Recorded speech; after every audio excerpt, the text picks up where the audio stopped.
President Parlange, distinguished faculty, fellow board members, proud families, and most importantly, the University of Rhode Island class of 2026.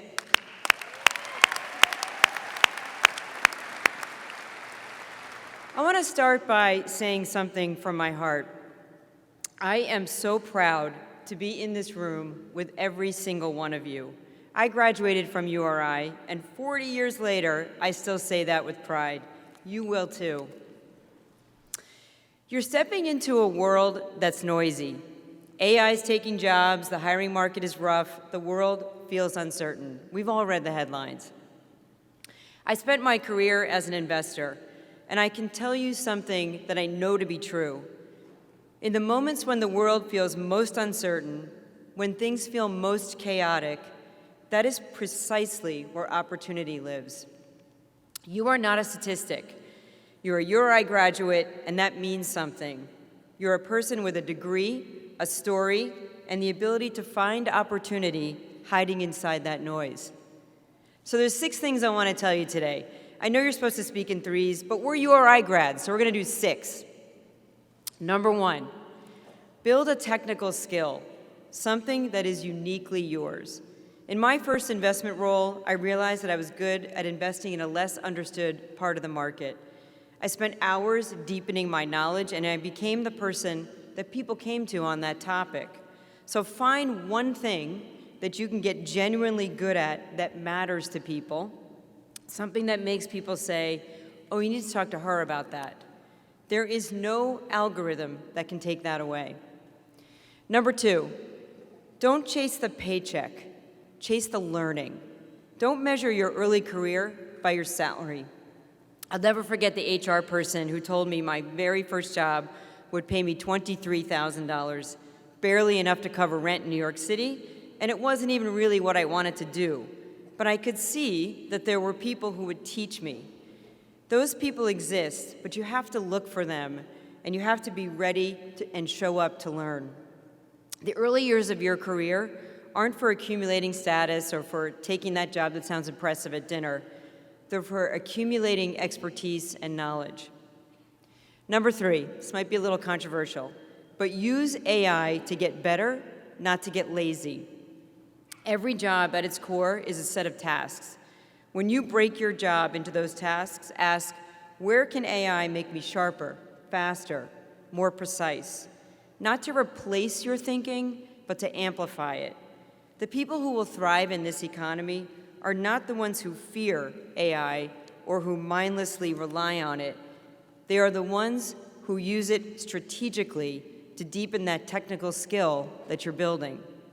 So embrace it. You have an advantage that no generation before you has had. Number 4, find something outside of work that you love. I'm a cyclist. I've had the pleasure of riding my bike all over the world, and the community that I've found through cycling has introduced me to people I never would have met at work, across backgrounds and stages of life, all connected by this passion. And that passion, whether it's a sport, travel, music, cooking, it makes you a more interesting person, and it opens doors to relationships that work simply can't.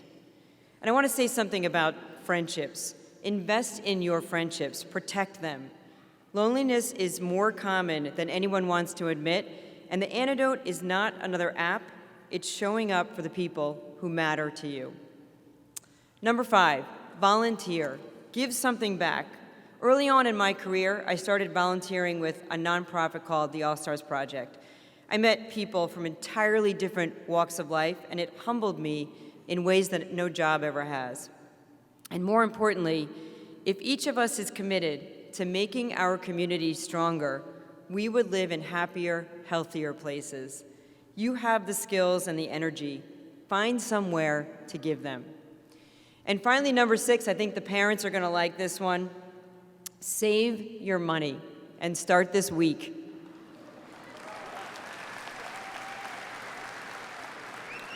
I know that some of you are walking out of here with real debt, and that is a weight.